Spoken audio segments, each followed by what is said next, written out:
1 Pedro capítulo 5. Quando hoje você foi se banhar, você fez tudo certinho, você pegou o sabonete, a sua esponja, você colocou o sapato nos pés e não no corpo, você colocou sua calça, sua saia, você colocou sua camisa, sua blusa, tudo certinho. Hoje de manhã você tomou seu café da manhã e nem foi para o fogão fazer um almoço, porque de manhã é hora do café da manhã, mas no almoço você almoçou. Você percebeu que nós fazemos as coisas tão mecanicamente e fazemos certinho as coisas. Já ficou tudo mecânico. Mas uma das coisas que às vezes nós não sabemos fazer é que o coração não foi feito para raciocinar, mas a mente. Que o coração de muitas pessoas estão sendo bombardeados por muitos sentimentos, por muitas situações preocupantes que têm desequilibrado o povo de Deus. 1 Pedro capítulo 5, um ser humano, um homem, um discípulo, um apóstolo que passou por aquilo que passamos e que nos deixa um grande recado. Ele diz assim no versículo 7, lançando sobre ele toda a vossa ansiedade, 1 Pedro 5, 7, porque ele tem cuidado de vós. Versículo 8, sede sóbrios, vigiai, porque o diabo, vosso adversário, anda em derredor, como leão, bramando, buscando a quem possa tragar. Podemos assentar.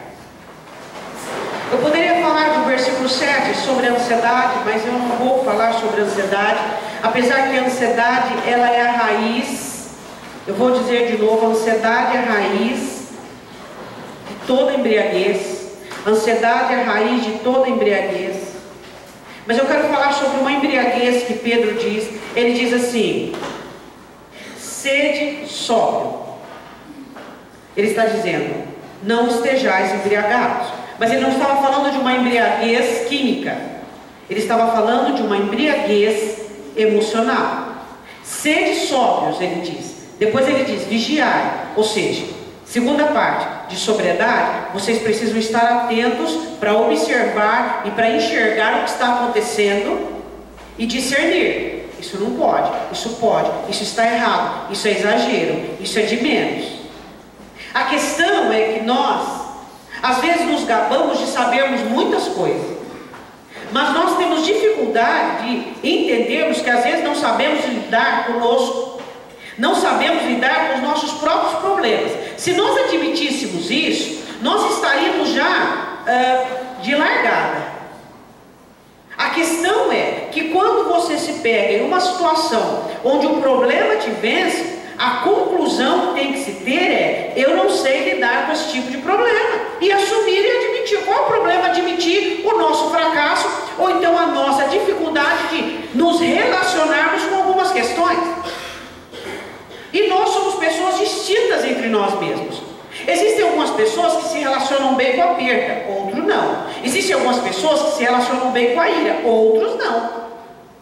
Então o que eu e você precisamos entender, quais são os tipos de situações que boicotam o nosso racional e que boicotam a nossa inteligência e nos faz ficarmos totalmente embriagados com aquela situação, sendo impedidos de raciocinarmos, de pensarmos, de colocarmos as coisas em ordem, sequer pensamos que Deus tem cuidado de nós, às vezes utopicamente, esporadicamente, dizemos alguns versículos chavões, mas a realidade que temos dentro de nós é totalmente diferente. Parece que abaixou um caos dentro de nós, e aí suscita ira, amargura, rancor, frustração e sensações.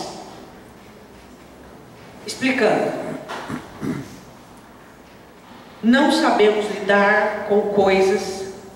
Pior, não admitimos que não sabemos, porque se admitíssemos, já estaríamos pelo menos no pré-primário. A questão é, admitamos que não conseguimos relacionar-nos com algumas situações. Concluímos o nosso fracasso. Eu não consigo relacionar bem com tal sentimento.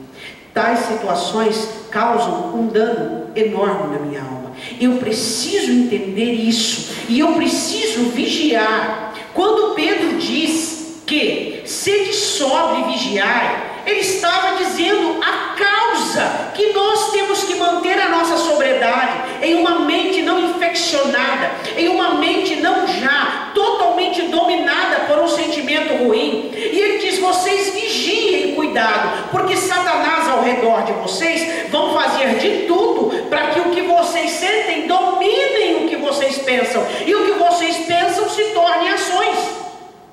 Por que agimos? Porque o nosso sentimento se tornou um pensamento, e o nosso pensamento ficou exteriorizado, e nós então agimos conforme aquilo que sentimos. E o que sofre? Sofre o nosso corpo, sofre a nossa vida, sofre tudo. Sofre tudo.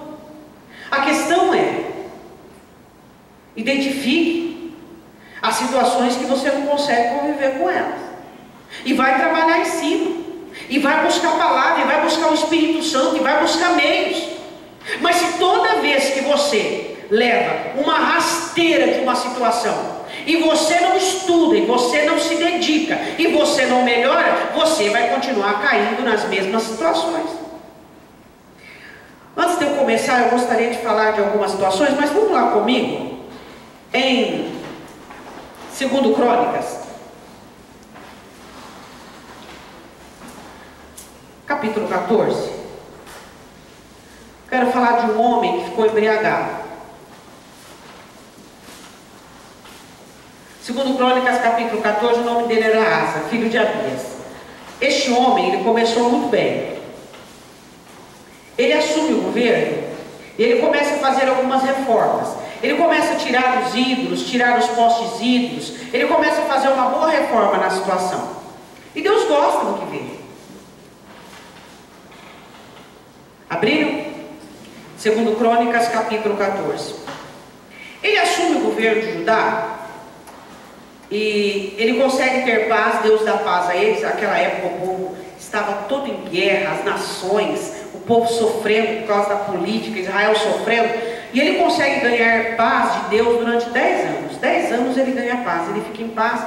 Ele consegue fortificar as cidades, montar escudo, montar um bom exército, enfim, ele tem sucesso em tudo que ele faz. De repente, os etíopes se levantam contra ele. Só que os etíopes eram um exército tipo assim, enorme, e ele tinha 580 soldados bem equipados. Então era um irrisório diante dos inimigos. O que ele fez?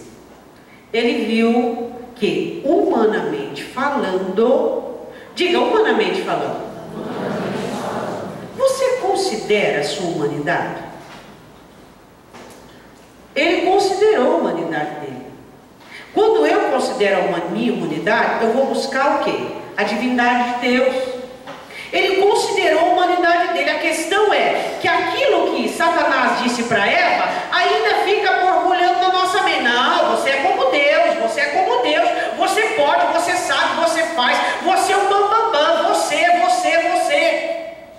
Ele considera, humanamente falando, que ele não tinha condições. A questão é, eu não preciso fracassar para reconhecer que eu não tenho. Eu posso reconhecer antes de fracassar, e então contar com Deus, e então me voltar para Deus, e então colocar diante de Deus. Ele sabia que não tinha condição. Aí eu me lembro daquilo que Tiago diz: reconheça as misérias de vocês, lamente, chore, reconheça a miséria de vocês, reconheçam a miséria de vocês. Por que nós achamos que podemos se não podemos? O que nos dá ilusão que tudo aquilo que alcançamos, ou que conseguimos, ou aquilo que temos feito, é por nossa conta, sabedoria e pulso? Ele reconhece a humanidade dele, e ele vê que ele não vai dar conta. Você sabe o que o diabo mais detesta em você e em mim? Reconhecermos a nossa nulidade, a nossa humanidade. Deus, eu não consigo. Deus, eu não estou dando conta. Deus, não dá. Sem a sua bênção não dá. Deus, sem a sua mão não tem jeito. Deus, se o Senhor não for. Deus, se o Senhor não agir. Deus, aí ficamos com desculpas. É porque o povo, é porque ele, é porque o governo. Não! O que o diabo mais detesta é que nós reconheçamos as nossas deficiências e as nossas debilidades. E ele disse assim: Deus, eu não tenho condição. E ele faz uma das orações mais lindas feitas de governantes de Judá e de Israel. E ele diz assim: pouco é para ti ajudar, tanto de muita força quanto de pequena força. Em nós não há força para lidarmos com essa grande multidão, mas nós confiamos em ti.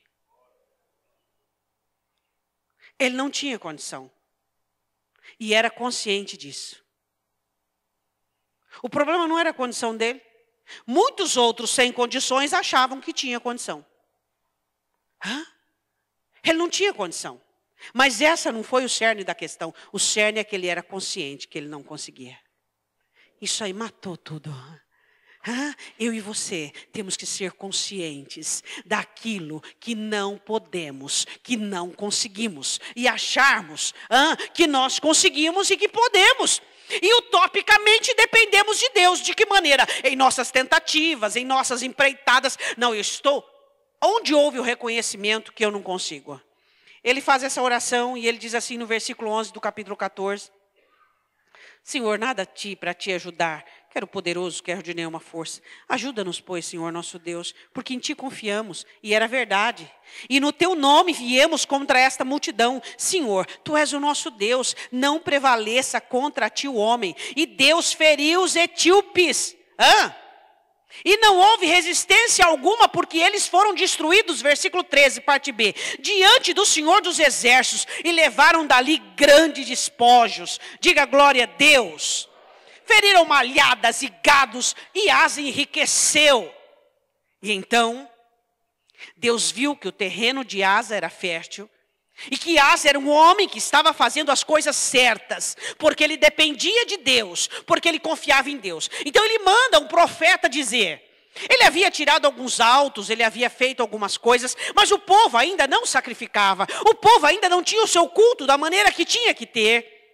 Então o profeta veio dizer o seguinte: olha, Deus está com vocês quando vocês estão com Ele. Vamos ver o que o profeta disse?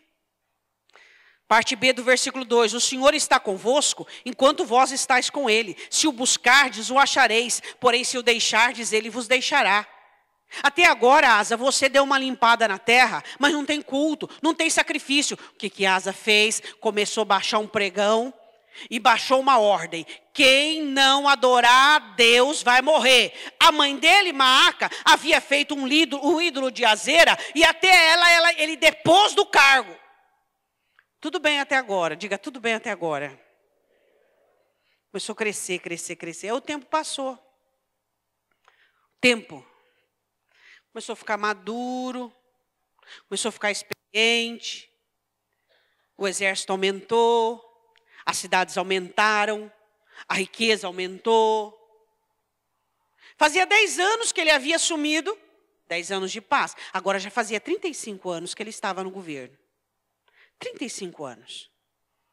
Estava já estabelecido, Deus havia dado paz a ele, ele era um rei, o povo amava ele, e até o povo de Israel, alguns do povo de Israel vieram para ajudar, porque entendiam que Deus estava com Asa. Mas acontece uma coisa. Asa começa a ficar embriagado. Aí eu quero perguntar para você as 3 razões que embriagou Asa. Mas antes disso, eu quero falar uma coisa com você. O que embriagou Ana, em 1 Samuel capítulo 1, que diz, e a sua rival a irritava excessivamente, e Ana não comia. O que embriagou Ana? Ela era estéril, ela não tinha filhos, e quem podia resolver o problema dela era Deus. Mas por que ela fez esse atalho enorme, amargura, ressentimento, quase faliu o casamento para chegar até Deus? Por que ficamos fazendo essa volta, sendo que podemos ir direto para Deus? Eu queria fazer uma pergunta para você.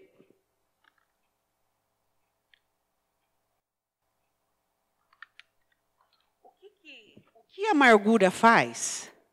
Não vou beber não, tá? O que a amargura faz no coração de uma pessoa?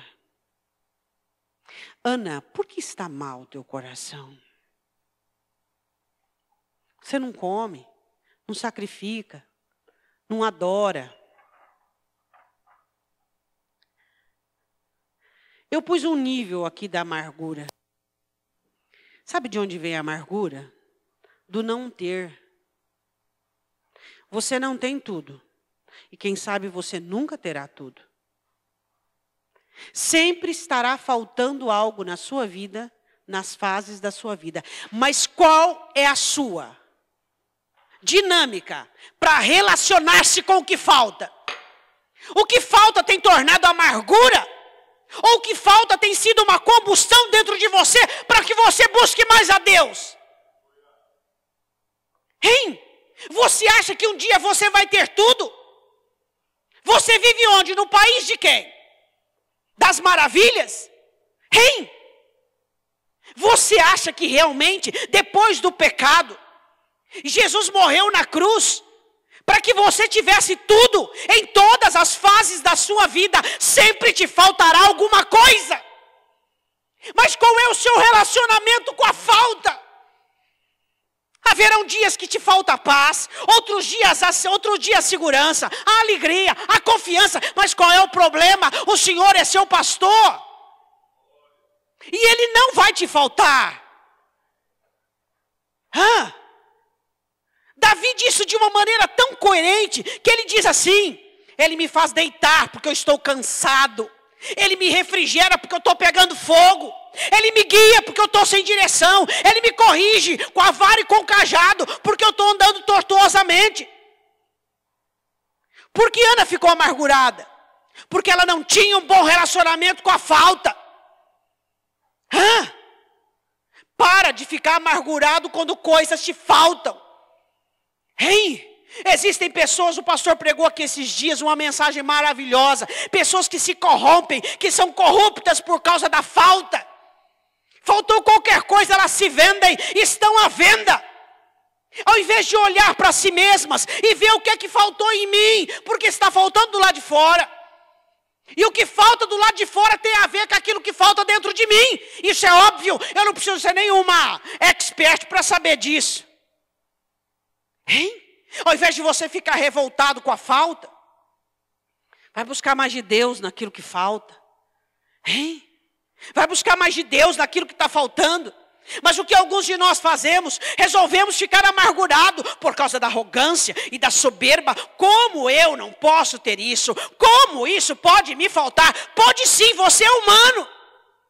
E às vezes te falta o amor de um filho, o amor de um cônjuge, a segurança, o dinheiro, a confiança. Mas qual é o problema? Por que você se desequilibra com a falta de dinheiro? Porque você não confia em Deus, isso é lógico. Isso é lógico, isso é lógico. E eu não preciso ser expert para saber disso, você mesmo já sabia. Porque não é a questão do quanto você ganha, é a questão do quanto você confia em Deus naquilo que você ganha. Hein? Por que a falta te desequilibra? Porque você não tem confiança, porque você não tem fé. Porque você não depende de Deus. E você não tem um relacionamento bom com a falta. Está faltando, mas Deus não está me faltando. E Ele vai me dar graça, sabedoria e entendimento. E eu não vou permitir que aquilo que eu sinto venha contaminar a minha mente. E eu ficar embriagado com a falta e amargurado. Ana fica amargurada. E o copo dela, não vou colocar muito porque eu tenho uma garrafinha só. E o copo dela vazou, transbordou como alguns têm transbordado. Sabe quando o seu copo de amargura transborda? O que você faz? Você cria uma lista de responsáveis por sua falência. Esse é culpado, aquele é culpado, aquele é culpado, aquele é culpado. Penina não era culpada daquilo que Ana sentia. Quem era culpada era Ana, porque não sabia lidar com a falta. Eu não tenho filhos mesmo, mas tenho uma porção maior. Mas tenho um marido que você não tem. Mas tenho Deus. Mas não. Qual que é o seu relacionamento com a falta? Você sempre tem que ter tudo? Quem que te ensinou isso aí? Quem que te ensinou a murmurar, reclamar e ser amargurado quando as coisas faltam? Paulo diz, eu sei, eu aprendi a ter e não ter. Eu sei comer e sei ter fome. Você sabe isso? Ou será que as coisas para você tem que ser tudo certinho? tudo certinho, tudo dando certo, você é fraco. Pessoas que querem que tudo dê certo é fraco, não sabe lidar com as coisas que não estão boas. Se a sua vida fosse um país de maravilha, você não estaria no mundo. Jesus diz: no mundo vocês terão aflições, ou seja, existirão dias que faltarão coisas. Qual o problema? Hein? E aí o que acontece? Quando te falta alguma coisa, todas as outras obras e milagres e proezas de Deus perdem o valor e o sentido. Você se torna ingrato. Você se torna alguém que não consegue enxergar Deus na sua vida. Não há glória, não há louvor, não há gratidão, não há festa. Satanás é quem dança, porque o que existe na sua boca é a música da murmuração. Você só fala no problema, só fala no problema, só fala no que falta. Você começa a reclamar, a murmurar, você começa só a enxergar o que falta e você não consegue enxergar as outras coisas. O que Deus está fazendo na sua vida? Tá, você não tem isso, mas tem 10, 20, 30 mil coisas dando certo, funcionando, guardadas, protegidas.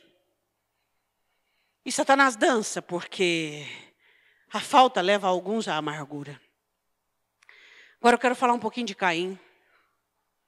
Caim oferece a Deus um sacrifício que não agrada a Deus e ele investiu muito naquilo.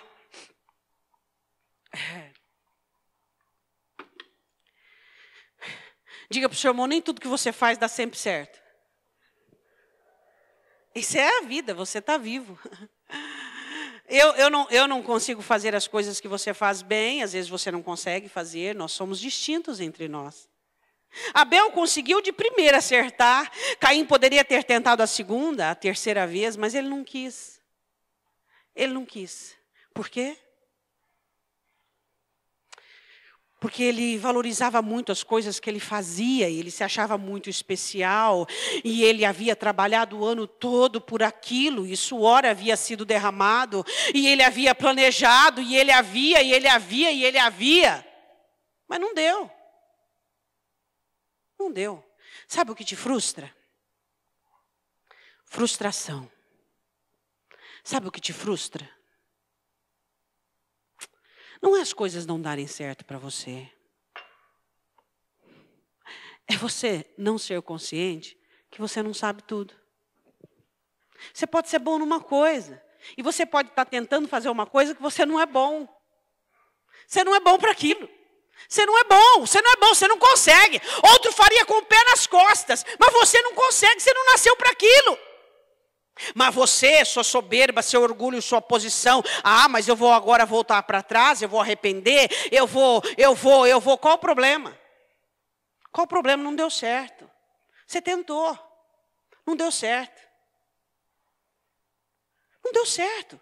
Agora, frustração vai te levar a ser um assassino?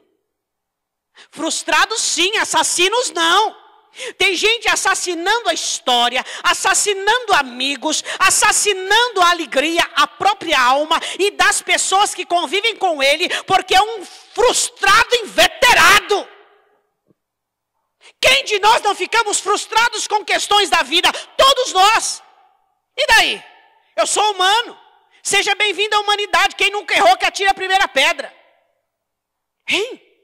A questão de Caim e é que ele não admitia que ele não sabia fazer. Ele não sabia fazer, ele tinha que aprender. Ele tinha que aprender, mas não quis aprender. A gente não quer aprender a fazer de novo, a gente não quer aprender a fazer certo. A gente não analisa as nossas motivações. Diga assim para o seu irmão: a sua frustração vem da falta de análise da sua motivação. Quando você está motivado de uma maneira certa, para a glória de Deus, para o louvor do Senhor Jesus, não deu certo, o que você fala? Ô Senhor, me ensina a fazer direito. Eu quero fazer de novo, quero fazer direito, quero fazer certinho. Quando a sua motivação é o seu eu, a sua glória, sua postura, seu nome, sua. Quando dá errado, você fica muito furioso e muito bravo e muito frustrado, querendo assassinar coisas e pessoas.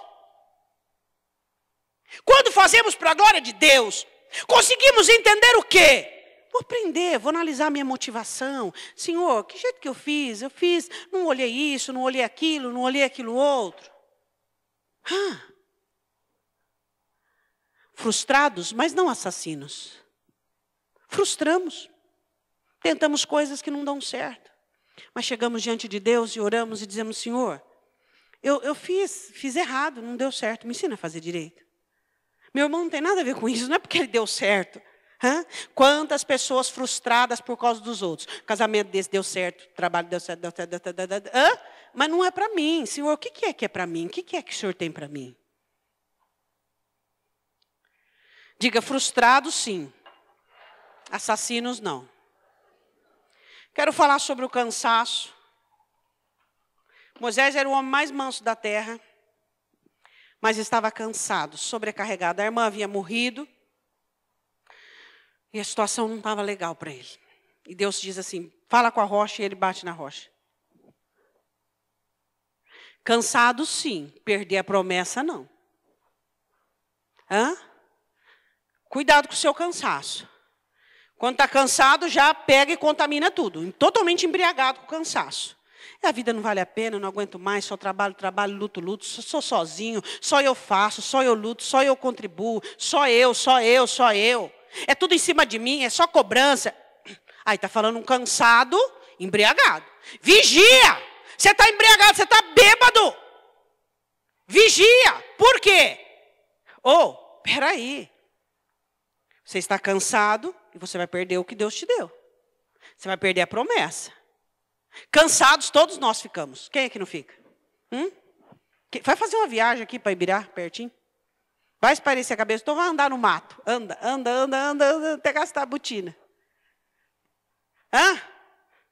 Cansados, sim, todos nós nos cansamos. Cansamos de situações, cansamos de pessoas, cansamos, ficamos por aqui.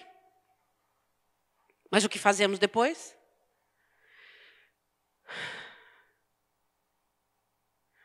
Seu cansaço tem te embriagado e você tem perdido a promessa?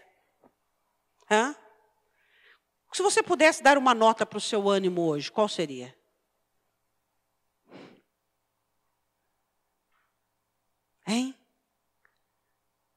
Ânimo é a festa da alma. Ânimo é a esperança que vem do céu. Ânimo é a fé em ação. Deus diz a Josué, tem de bom ânimo, meu filho. Tem de bom ânimo. O ânimo está muito ligado com o olhar. Explica isso para o seu irmão. Explica para ele. Qual a diferença dos seus olhos olhando uma fratura exposta e um jardim de rosa, um sorvete ou um carro novo? Explica a diferença. Falei assim de algumas coisas, de mulher, de homem, né? Diferença do olhar. Fratura exposta, carro novo, flores, sorvete, para quem gosta de qual é a diferença do seu olhar? Qual é a diferença? Ânimo tem a ver com os olhos. Ânimo tem a ver, por isso que Deus diz a Josué, não desvia nem para a direita nem para a esquerda. Moisés começa a olhar para o povo e faz o quê? Fica demasiadamente cansado e desobedece e deixa de santificar o Senhor. Para de olhar para as pessoas, para de ficar esperando. Eu fico assim, estarrecida, quando eu vejo um crente numa batalha de oração, e aí ele diz assim, pastor, eu tenho uma notícia maravilhosa. O que foi? Ele fez assim. Eu falei, como assim? A pessoa que eu estava orando fez assim. Eu falo, mas amanhã ele pode fazer assado. E aí, hoje você está feliz da vida, amanhã você vai estar lá embaixo? Como é que é esse negócio? Como é que funciona isso aí?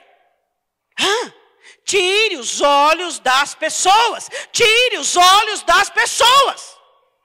Tua questão é com Deus, é com Deus, é com Deus. Se ele fez assim, assado, frito, cozido, refogado, isso aí é com Deus. E o tempo de ficar pronto também é com Deus. Será que você consegue entender isso aí? Tire os olhos do ser humano. Você não faz pelo ser humano, porque tudo é por ele, para ele e nele, mas é Deus. Diga amém. Quero falar da última para eu voltar para a asa. O que está escrito aqui? Vê se você consegue ler. Altas, o quê? Pelejas. Quem tem miopia fica meio difícil, mas eu leio para você. Altas pelejas. Vem aqui comigo, presta atenção. Davi era um grande herói, correto? Um homem assim, ímpar. Davi era um homem muito justo. Você lembra quando ele sai para buscar os despojos que os inimigos tinham roubado em Ziglag? Você lembra? Quem lembra? E que 200 homens de cansados ficaram para trás? Quem lembra? E quando ele vem com os despojos, o que ele faz com aqueles 200 homens? Quando os soldados de Davi não queriam dividir a presa. E aí se tornou até lei e regra em Israel. O que aconteceu? Não, eles não conseguiram ir conosco, mas eles vão receber o mesmo tanto. Quem lembra? Tá. Davi era um homem justo. Só que Davi passa por algumas etapas muito desgastantes em sua vida. O que acontece com ele? Peca com Batseba, o filho estupra a filha, o outro se rebela e ele foge. E o filho preferido dele, que era Absalão, morre. E anteriormente um pouco, ele tinha uma dívida de honra com Jonatas, o amigo dele. E havia um filho de Jonatas, como era o nome dele? Mefibosete, manco. E ele pega Mefibosete e trata igual um filho. Mefibosete morava na cidade. Todas as riquezas de Saul, dê para Mefibosete. Ziba, você vai ser servo dele. Você vai cuidar dele. Você vai trazê-lo toda a refeição. Ele vai comer como os meus filhos. Mefibosete era tratado assim, ó, por Davi. Acontece que quando Davi estava fugindo, Ziba não se conformou em aquele aleijado. Ele olhava e dizia assim, ser rico e ele servi-lo. Por quê? Porque durante muito tempo Ziba desconsiderava ele. E Ziba fez uma armadilha. Quando Davi estava bem cansado, ele chegou para Davi e falou assim, olha esse jumento, toda essa comida e tudo isso, eu trouxe para você que está exilado, fugido do seu filho. Davi perguntou assim, cadê seu senhor? Meu senhor está lá na esperança de você perder o governo e ele ser coroado. Davi olha e diz assim, ah é? Mefi fez isso? Tudo que é de Mefibosete você pega para você. Pega para você.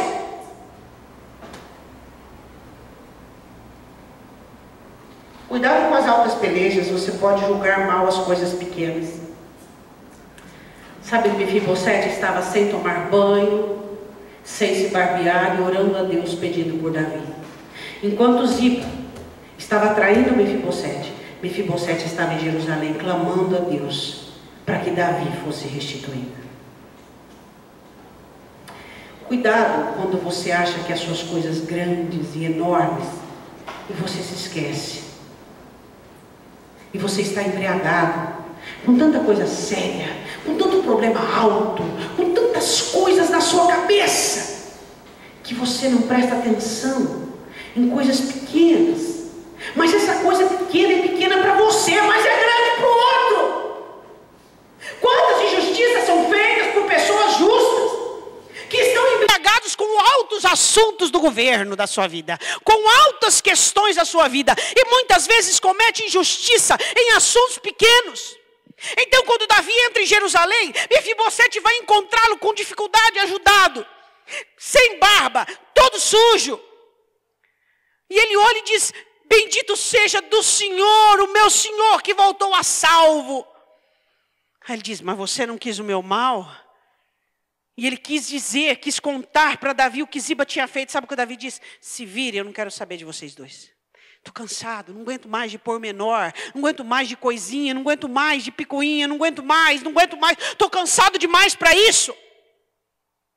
Davi se embriaga das altas pelejas e comete uma injustiça com o verdadeiro amigo, quebrando uma aliança que havia feito com seu amigo Jonatas.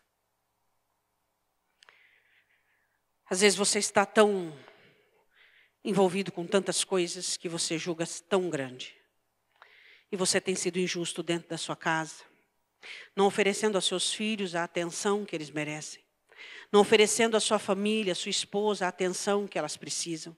Porque o seu trabalho, porque os seus negócios, porque aquela situação, e você comete injustiça. E você deixa de ser quem você precisa ser. E você deixa de acolher. E você deixa de fazer. Porque você está embriagado com as altas pelejas.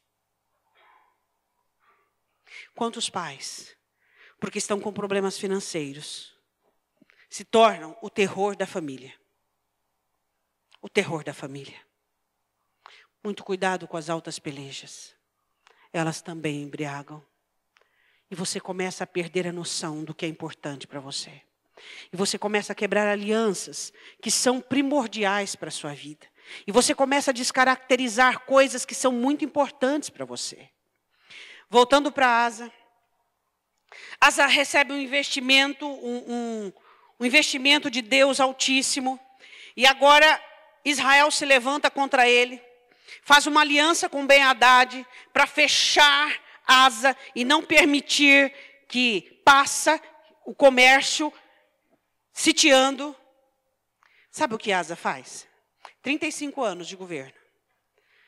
Asa vai lá em Ben-Hadad e fiz assim, tira o acordo dele, eu pago mais. Paga com o quê? Aí eu tiro os tesouros de Deus, eu tiro tudo que é de Deus, não tem problema. Eu tiro da minha casa, de Deus, e eu te pago. Quando você faz acordo com o inimigo, você vai tirar de Deus. Faz acordo comigo. Então fez acordo. Israel se retirou. Ele vai nas cidades que Israel havia construído.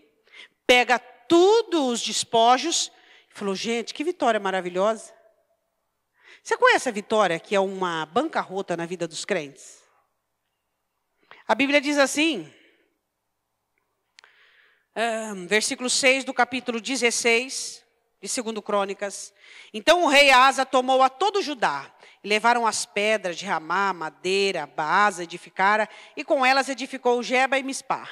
2 cidades edificadas com a investida do inimigo para poder prejudicá-lo. E ele achou que ele estava no ápice da vitória. Que fez acordo com Ben-Hadad. Tirou as coisas de Deus. E edificou cidades, achando tipo assim, Deus me deu a maior vitória do mundo. O profeta chegou para ele e disse assim, que é isso que você fez? Como assim? Os etíopes não eram um povo enorme? Sim. Mas peraí, você tirou o ouro do templo? Explica para o seu irmão o que é tirar o ouro do templo. Explica para ele. Aconselho-te de mim que compre ouro provado no fogo. O que é o ouro do templo? Você é o templo. O que é o ouro? A virtude do Espírito Santo, o fruto do Espírito, amor, gozo, paz, alegria, benignidade, fé, mansidão, temperança, domínio próprio. Isso é o ouro do templo. O diabo vem e você tira a alegria, o amor, a benignidade, a temperança, a fé. Vai tirando, vai levando, vai levando, vai levando, vai levando. Isso é tirar o ouro do templo para fazer acordo com o inimigo. Você tirou o ouro do templo, você fez acordo com o inimigo, e você constrói ainda cidades com aquilo que o inimigo te... Quer dizer, você acha que a sua vitória é uma vitória dada por Deus? É isso que você pensa? Agora eu queria te perguntar, o que embriagou Asa?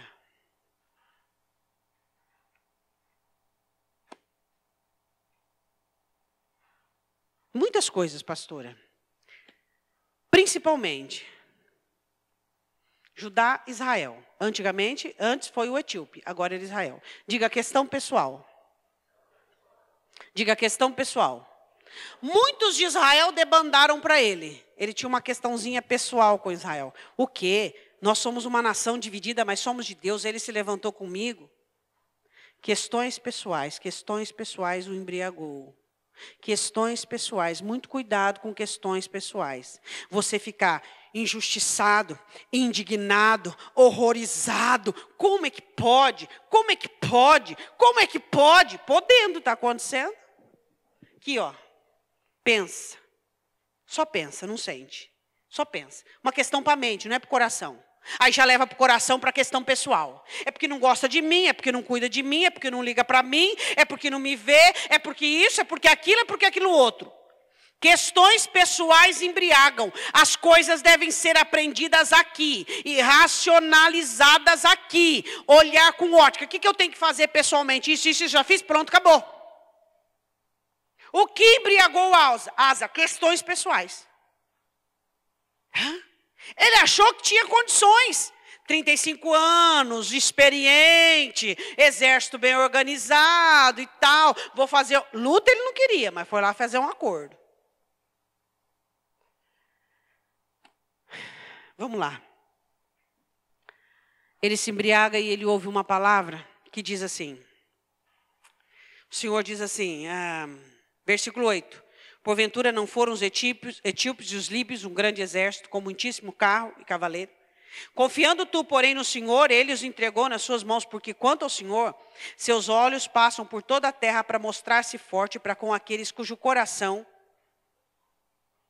é... Fala para o seu irmão o que é um coração perfeito. Diz para ele. 1 Pedro 5,8. Diz para ele o que é um coração perfeito. Sóbrio e vigilante. Isso é um coração perfeito. Um coração que você... Espera aí um pouquinho. Isso aqui está me embriagando. Eu estou embriagado. Hein? Eu estou me embriagando o quê? Amargura. Está faltando, estou ficando amargurado. Frustração. A culpa não é dos outros. Preciso ver onde é que eu falhei. Cansaço. Muito cuidado. Altas pelejas. Eu estou me embriagando. Estou achando que eu sou o bambambam. Estou achando que eu sou o general top de linha. Embriagado, totalmente embriagado. Deus passa pela terra, os olhos pela terra, para se mostrar-se forte com aquele cujo coração é perfeito para com ele. O que é um coração perfeito? É um coração lúcido e vigilante. É um coração que detecta, que identifica. Peraí, isso é enfermidade minha, isso é problema meu. O homem ficou nervoso, estava muito embriagado. Um cafezinho não ia dar jeito, um banho gelado não ia dar jeito. Precisava uns 3 dias para quebrar aquela ressaca. Ele foi contra o profeta. Mandou prender o profeta, deu uma surra nele lá. E aí não estava bom, estava nervoso. Em vez de orar e dizer assim, Senhor, me perdoa. Eu embriaguei, mas embriaguei assim, bonito mesmo. Sabe o que ele fez? Começou a judiar do povo. Maltratar o povo. Aí ficou doente dos pés. Agora busca Deus. Nem aí buscou. Morreu doente dos pés. E aí? E aí? O que você faz? Pastora, qual é o sintoma da embriaguez?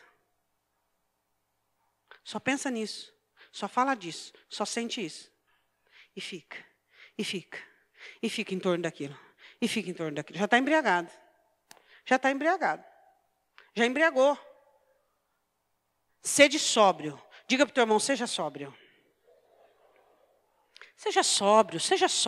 O que é uma pessoa sóbria? Uma pessoa organizada, equilibrada. Espera aí um pouquinho. Mas eu não estou dando certo, eu não estou tendo sucesso. Mas qual é o problema? O sucesso tem uma jornada. Pode ser que isso aqui também não é para mim. Calma, eu não sou o primeiro nem o último que vai perder.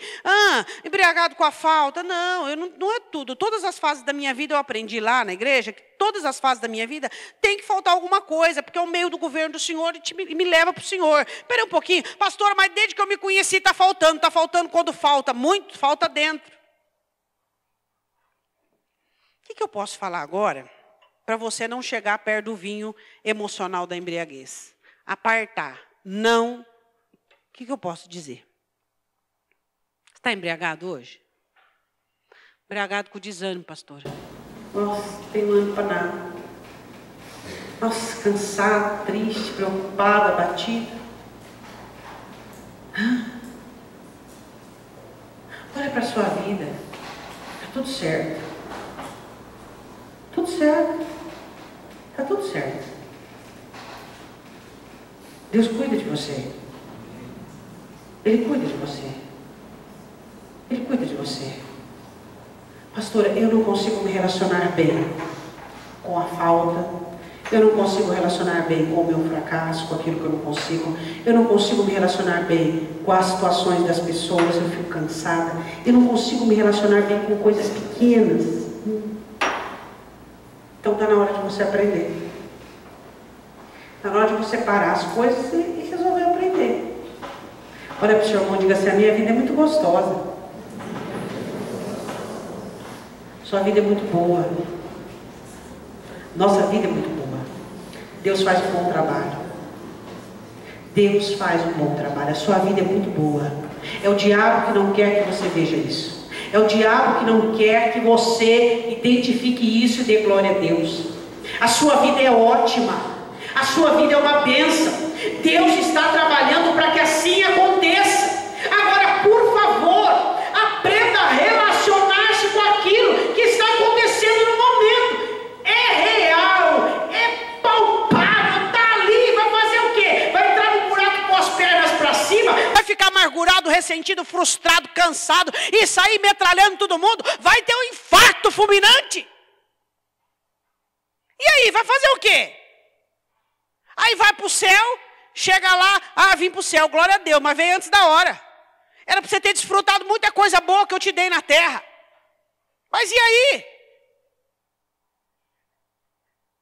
Sede sóbrio, vigiai. A resposta que você procura está dentro do seu coração. Já está dentro da sua alma. O vosso adversário, você tem um adversário que está contando que você fica bêbado, trêbado.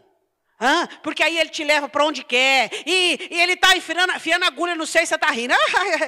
Não está sentindo nada, perdeu todos os sentidos. Diga, sem embriaguez.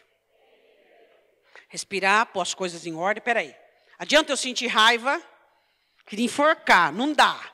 Adianta eu ficar com ódio, sou eu que vou me envenenar. Adianta? Não adianta. Então, respira. Como que eu resolvi isso? É questão do quê? Advogado? Não. Questão do quê? Vou lá, faço. Mas eu estou perdendo. Estou perdendo fazer o quê? Quem mandou achar que estava ganhando? Tá. Vamos lá, vamos pensar. Vamos pensar. Nós só somos emoções. Só emoção. Só emoção, só sentimento, só emoção. Não, a gente pensa. Olha para o seu irmão e diz, você pensa. Meu Deus, a gente pensa, a gente é inteligente. Paulo aos Colossenses diz, Senhor, dê a eles inteligência emocional. O que é inteligência emocional? É você falar, não, peraí, esse sentimento não é bom para mim. Não, peraí, isso aqui não é bom para mim. Peraí.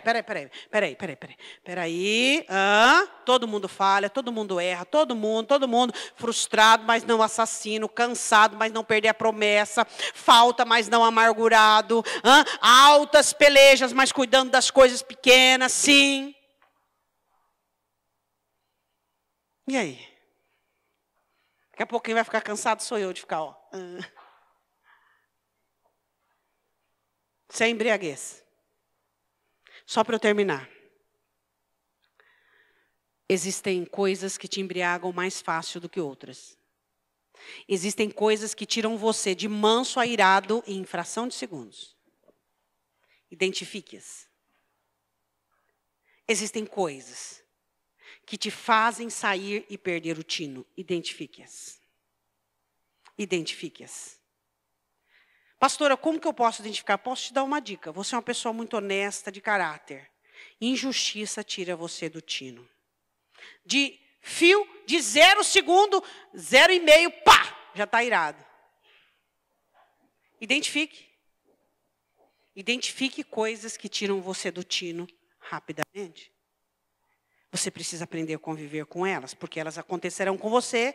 E se Satanás olhar e ver que você não relaciona-se bem, ele vai fazer de tudo para que isso seja algo muito comum na sua vida. Então, aprenda a relacionar-se com coisas que você não se sente bem nem à vontade.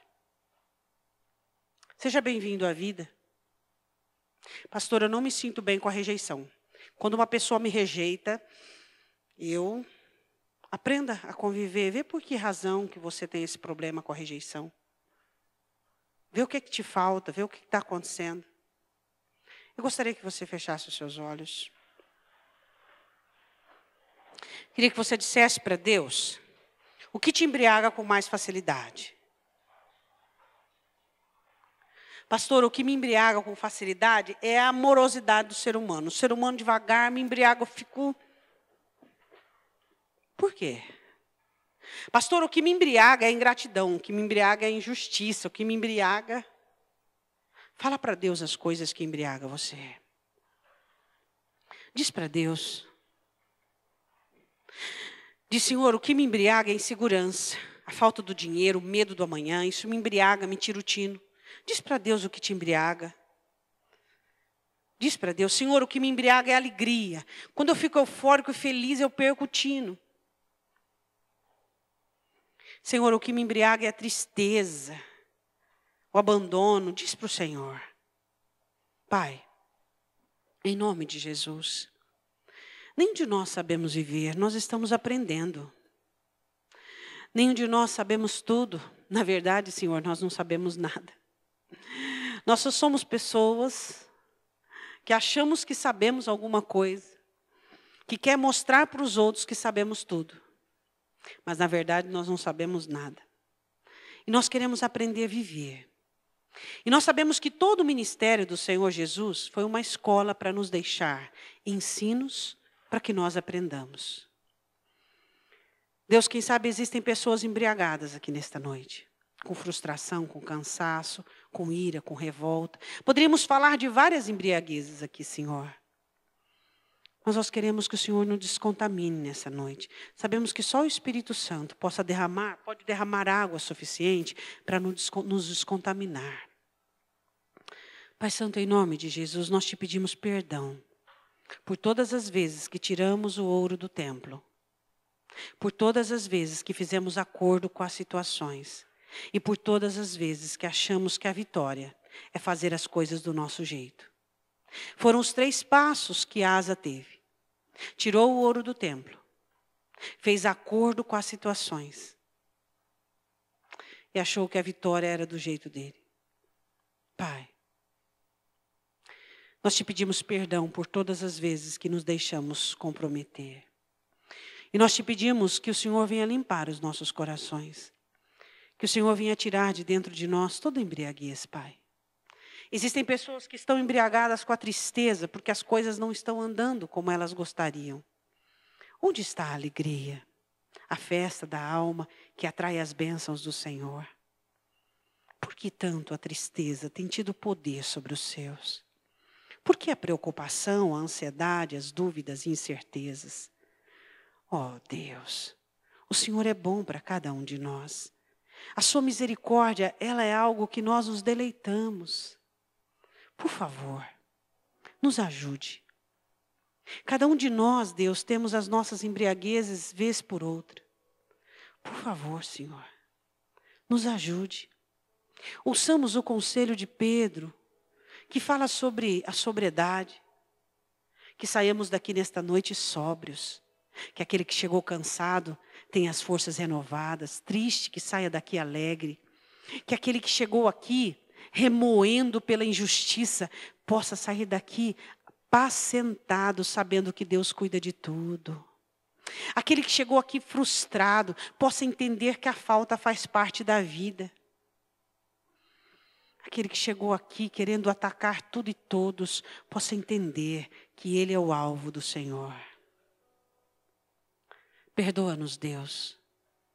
Perdoa-nos, Senhor. E que Satanás saia envergonhado desta noite. E Satanás se envergonhe de tudo aquilo que tentava sobre o teu povo. Tentava fabricar, tentava formar, tentava levar a ações. Por favor, Senhor, por favor. Por favor, Senhor. Por favor. Coloque-se de pé. Coloque sua mão sobre o seu coração. Diga assim comigo, meu Deus, eu confesso que a embriaguez é algo que tem acontecido. Mas eu quero ser sóbrio. E eu vigio nessa hora. Eu vou começar a entender quais são as coisas que me embriagam mais facilmente. Com quais situações eu não tenho dinâmica de relacionamento. Em nome de Jesus, eu vou me policiar. Eu vou vigiar. E vou treinar minha alma. Eu vou treinar minha alma. Para que eu consiga. Eu sei que às vezes eu não vou conseguir 100%. Mas se eu conseguir 30%, eu já vou sair ileso da situação. Mas eu não vou mais envergonhar o Evangelho. E não vou mais cair em tentação. Porque eu sei que a minha carne é fraca.